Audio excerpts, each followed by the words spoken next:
পৃথিবীর সবচেয়ে বড় রিভার সিস্টেম নীল নদ নিয়ে 11টা দেশের মধ্যে টানাপোড়েন চলছে। নীল নদের কথা শুনলে প্রথমে শুধু মিশরের কথা মনে পড়ে, কিন্তু নীল নদ কিন্তু শুধু মিশরের না। দ্য নাইল অ্যাকচুয়ালি দুইটা নদীর কোলাবোরেশন, একটা হচ্ছে হোয়াইট নাইল আর একটা হচ্ছে ব্লু নাইল। হোয়াইট নাইলটা শুরু হয়েছে ভিক্টোরিয়া লেক থেকে এবং ব্লু নাইল ইথিওপিয়া থেকে শুরু করে Egypt, Sudan, south Sudan, Eritrea, Kenya, Congo, Burundi, Rwanda, Uganda, Tanzania এই 11টা দেশ একসাথে শেয়ার করে এই নীল নদ। কিন্তু বর্তমানে ইথিওপিয়ার GERD প্রজেক্টের কারণে ইথিওপিয়ার সাথে ইজিপ্টের পলিটিক্যাল কনফ্লিক্ট তৈরি হয়েছে।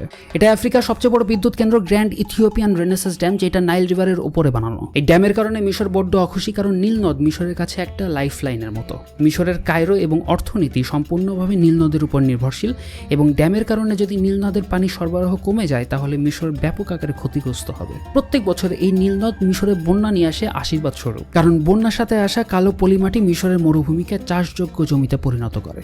এছাড়া এই নদীতে পাওয়া যায় বিশ্বের অন্যতম হিংস্র দানব নাইল ক্রোকোডাইল। প্রত্যেক বছর 200-রও বেশি মানুষের প্রাণ যায় এই নীল নদের কুমিরের কারণে। আর ইতিহাসের দিকে যদি তাকাই তাহলে পিরামিড তৈরিতে এই নদী অন্যতম ভূমিকা রেখেছিল। কিভাবে সেটা জানতে হলে রিলেটেড শর্টসে ক্লিক করে দেখে নিন।